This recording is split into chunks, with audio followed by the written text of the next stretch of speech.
Our next poet is Michelle Allison. Well, hello, everyone. I am honored to be a part of such an esteemed body of poets. Kim asked me to participate with a poem in April of this year, and so I am a newbie, so be gentle. Thank you so much. My first poem is Wash Your Hands, Don't Touch Your Eyes. I am frightened. I am scared. There is something, a virus floating in the air. It does not see color. It does not play fair. It just takes life, sucks out all your air.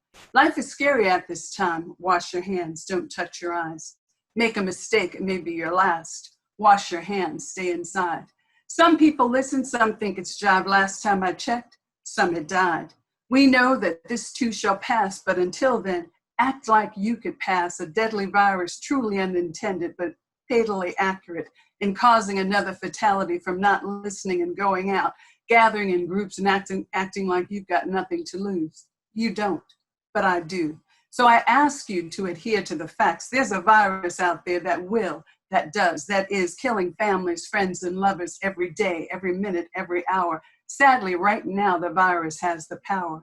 So wash your hands, don't touch your eyes, and please, please stay inside. This is titled, Is It Monday Yet? I'm experiencing a continuous weekend that sadly has no end.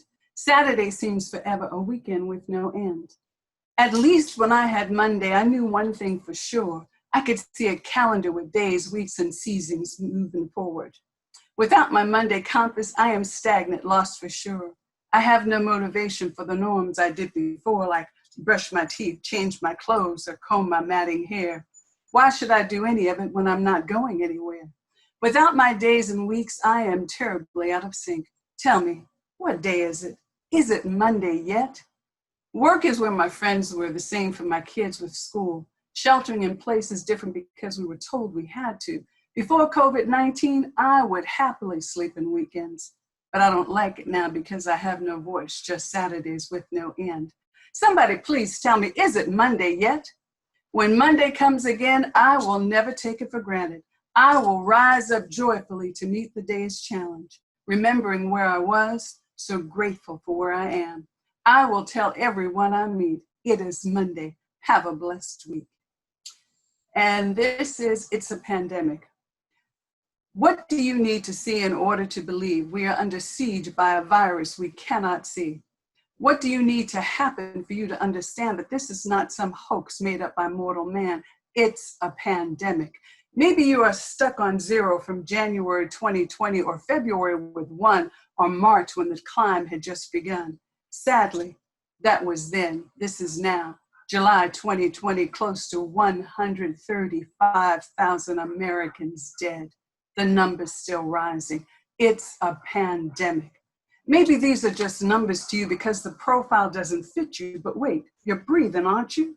Get it straight. This is not a test, not a joke, not something to protest. Stay at home. It's a pandemic, which means, by definition, it's deadly. A plague, an epidemic, a virulent disease, a bubonic plague, an endemic disease. It's a pandemic. So let the sensible leaders lead.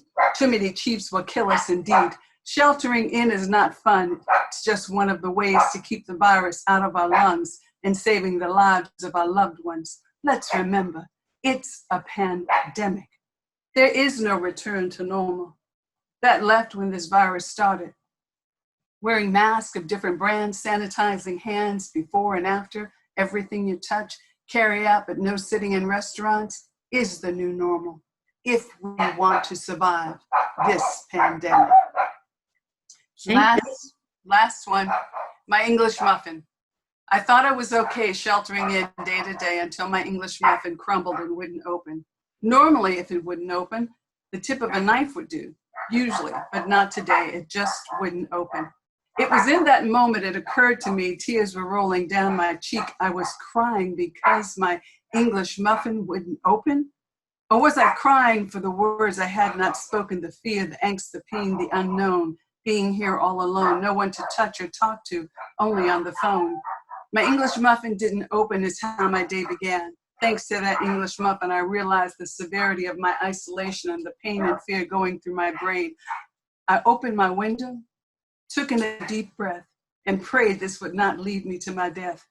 I stood there in silence and breathed in again. In that moment, I felt life entering in and decided I'd eat bacon and call a friend. Thank you. Thank you so much. And I want to thank your dog for clapping. Oh, yes. That was Yes, the claps. Thank you very much. It was wonderful, absolutely wonderful. And that was Michelle Allison. Our next, hold on just a sec. Our next reader is Brianna Munoz. Brianna?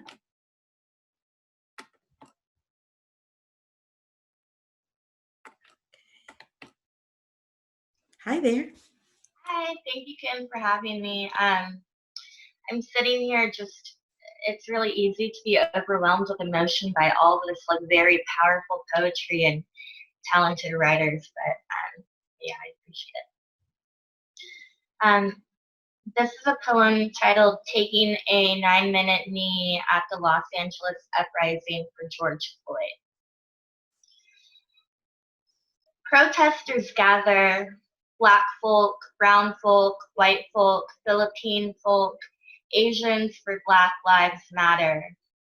You see them all, children, middle-aged white men, the fire in the chests of the millennials, man walking with a limp, maybe from a bad knee or perhaps old age. We chant and cry and dance and beg, stop killing us. At 3rd Street, we block the intersection. Cars honk in support of what we are doing here today. Stop killing us. Stop drawing your guns on unarmed Black youth. Stop escalating matters. Stop only holding officers accountable when video footage goes viral. We need change, but we need it year-round. We halt to a stop and energy buzzes like auric vibrations. We are one. I feel my neighbor's pain and they feel their neighbor's pain. Organizers ask that we take a knee, skin against concrete, feet blistered, crying on to an unseen. Our government might not hear us or value bodies over profit, but she does. Yes, she does.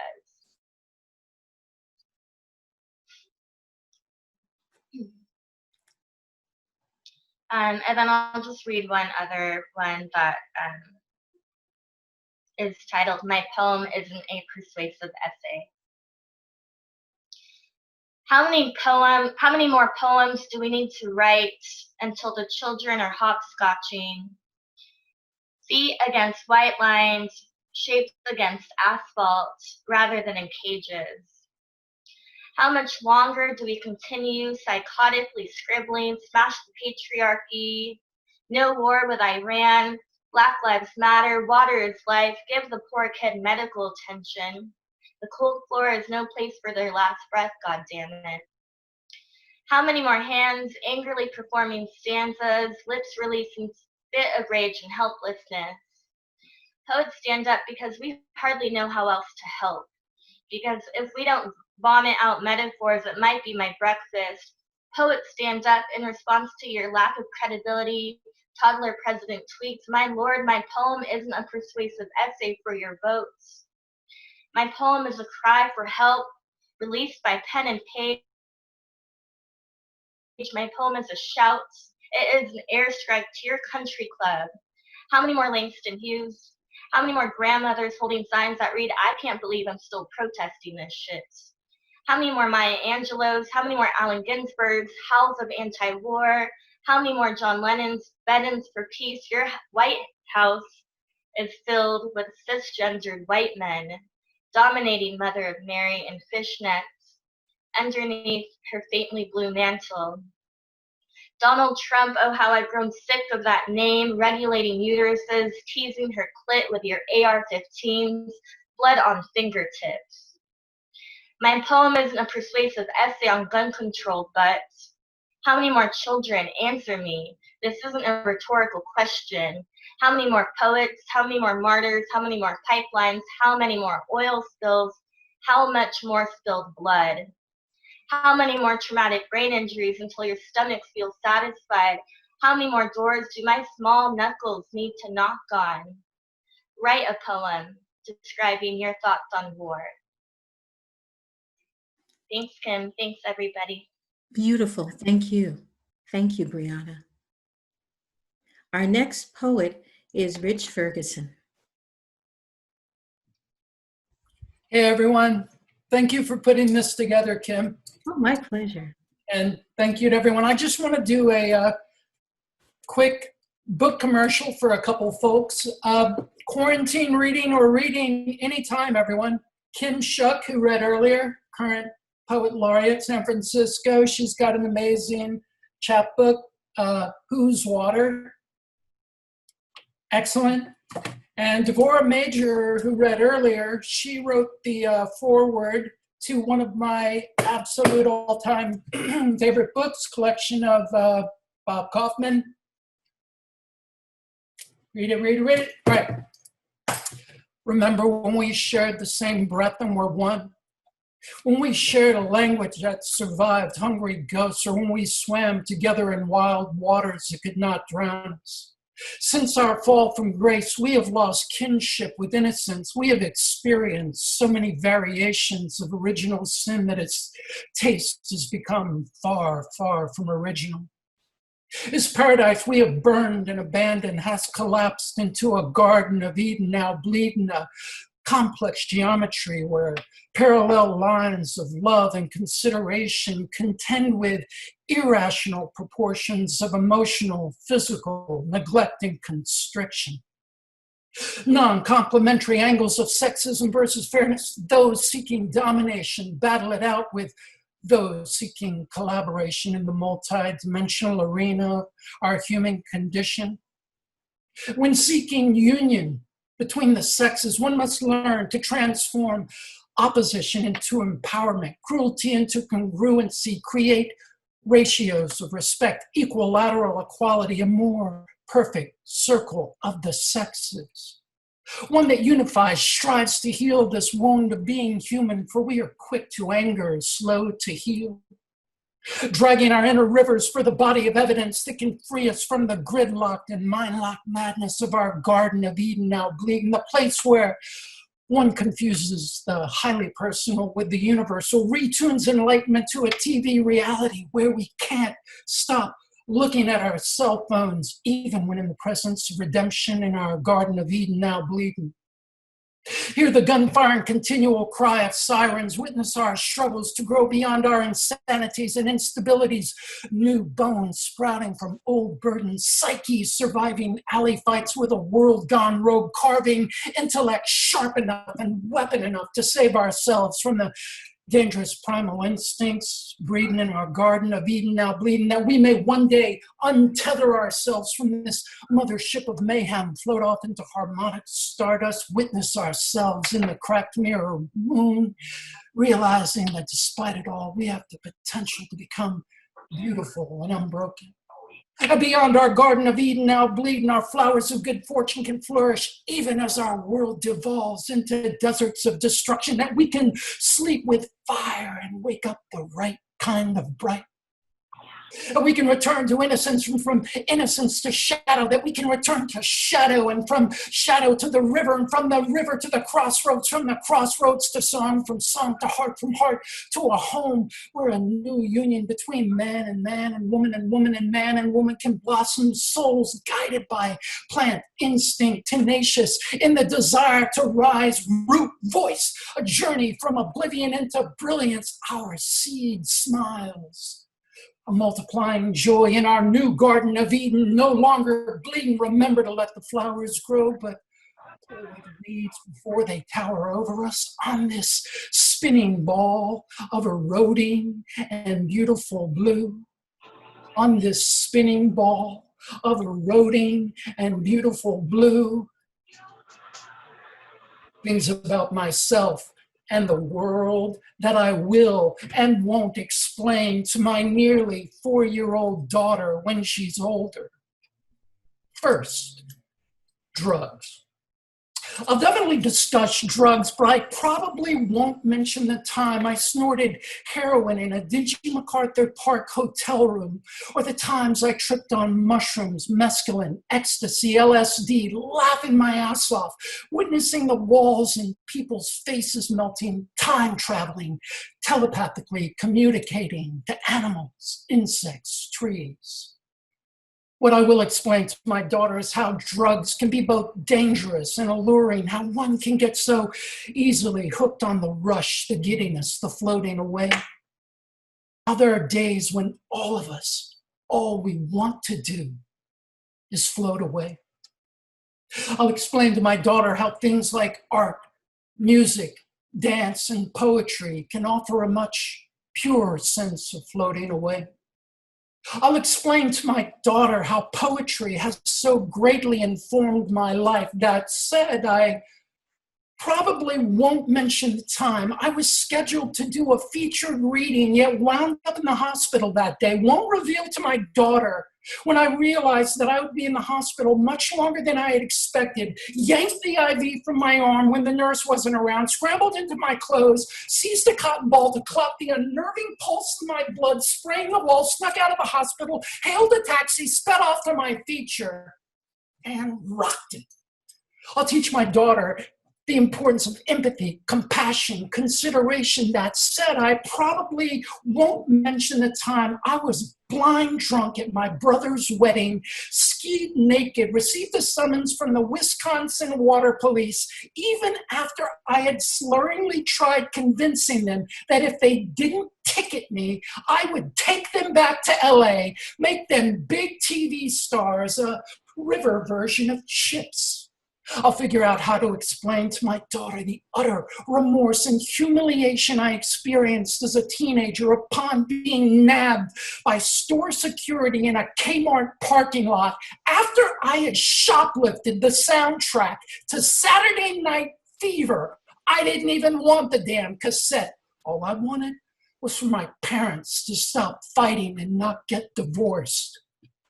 I'll do my best to prepare my daughter for ages 13 through 19, how those years will be one great big life-affirming, soul-crushing rush of proms, relationships, acne breakups, and all the rest. I may even find the appropriate moment to reveal a cautionary tale or two, how my dumbass teenage buddies and I used to drive drunk, spin donuts on people's pristine lawns, jam potatoes in car tailpipes, steal road signs, all because we had no idea how to express our reckless and abandoned hormones any other way. Then I'll reveal to my daughter. I will tell her. I will prepare her. I will teach her honesty, justice, determination. I will support her in maintaining a positive body image. I will confess how in high school I used an ice cube and Zippo-heated dirty sewing needle to pierce my ear, how it became an infected, swollen mess, suffered through shots and antibiotics for well over a week, all for the sake of wanting to fit in, because my dumbass teenage buddies kept telling me I would look much cooler if my ear were pierced.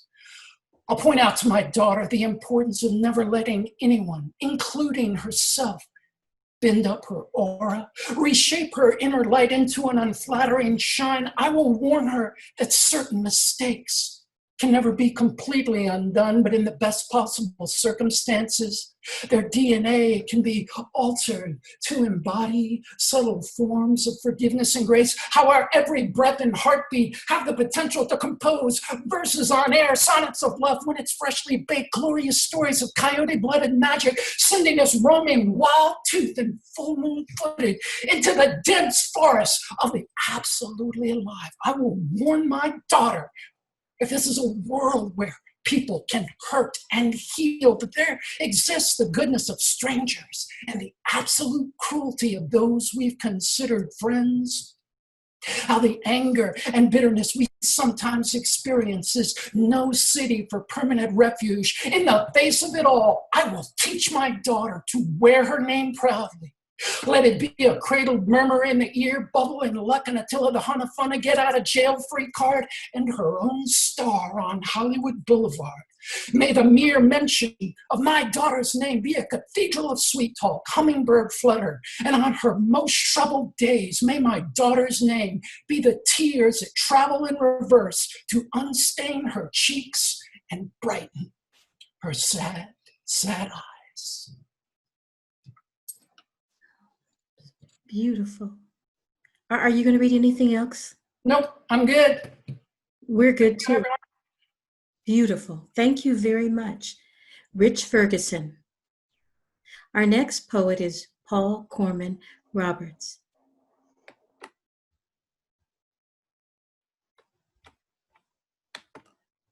Paul? Okay. Am I unmuted now? Yep. No. Hi, I'm so glad this is being recorded. I am Paul Corman.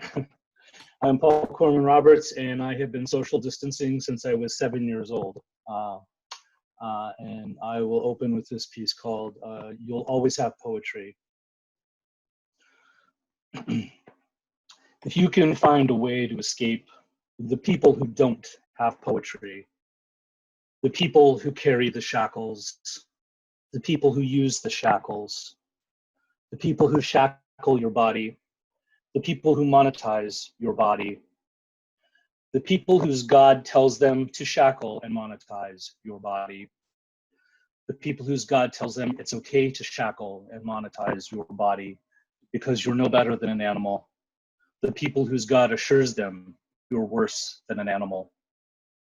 If you can find a way to escape, to get beyond the walls, if we can find the way to get over, under, through the cages set by the people who don't have poetry, if you can just make it down to the next river valley, I promise you, there is another America. If you can just get down to the next river, you will find an underground America. You will find a railroad America. You will find the outstretched hand of a strong, beautiful woman named Harriet pulling you into a boat America, pulling you into a safe house America, pulling you into a safe carriage America, pulling you into sanctuary America. Do it. Take that weathered, dark hand. And I'm not saying it'll be easy to get there or that it'll be obvious when you get there. I will always advise you need to be cautious. We all need to be cautious. But if you can get there, down by the shore, you will find poetry. You will find the people who will not silence you, who will ask if you need something, who are kind, who will listen to you, who will feed you and shelter you and try to get you back to the family you have lost. And you will have poetry, and no one will ever be able to take that away from you. This next poem is called American Correspondence. It begins with an epigraph. Outside a new day is dawning. Outside suburbia sprawling everywhere. I don't want to go, baby. New York to East California. There's a new wave coming. I warn ya, we're the kids in America. From 80s recording artist Kim Wilde.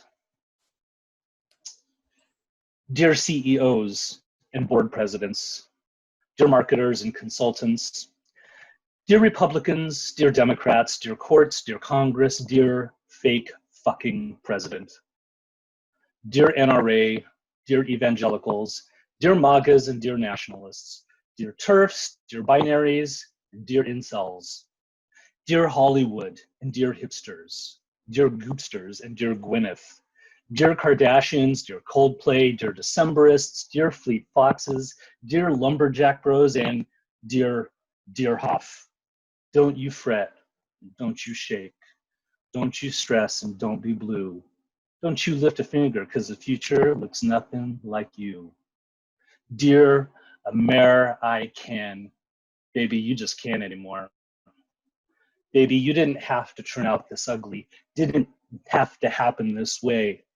This is what you chose. If you die an hour from now, your life has been 90% wealthier and healthier than the rest of the lives slated for this obscure experiment we call a planet. But fetishizing that other 10% getting over on you is what makes you such a beautiful American. I can look you in the eye and say, yes, you have that fire, but I need you to put your hand inside me like a well-worn glove and tell me the same. Tell me I belong in this Rube Goldberg contraption of a series of spiral orbits around another series of spiral orbits, around another series of spiral orbits, around an obit, so that when one of us moves through the veil also moves through us. And this causes some worry when the mob cries out, "Without hyperbole, we are nothing!" to a call and response that fires back with, "Defund the tone police!" Very well then. As below, so above. But don't be surprised at the fear of love in this kind of world. Once upon a yesteryear, I may have schadenfreudet you, yelled out, "Told you so!" But what does that gain anyone beside an acrid aftertaste in the tonsils? Is that all you can afford? Pretty smug for a white thug. The secular world sustains an industry of self-congratulatory award programs for self-identified superheroes who refuse to wear masks, for those whom the word compromise triggers anxiety attacks, for those who refuse to humble themselves beneath the firmament because that's what it means to get on one's knees and admit their powerlessness in the face of an unknowable universe. If only once in this life you could gently stroke this forehead and hold me and let the hot tears drifting into your palm as we wait for the southbound trains, and maybe I can catch my breath before catching my death from a supposedly aggrieved maturity requiring the soothing comfort of our children who never asked once to be drafted into the emotional healing industry, but simply joined the ranks without bothering to check their grandfather's scorecards. Thank you. Thank you. Are you going to read anything else? No, I'm good. Okay, you are good. I loved it. Thank you.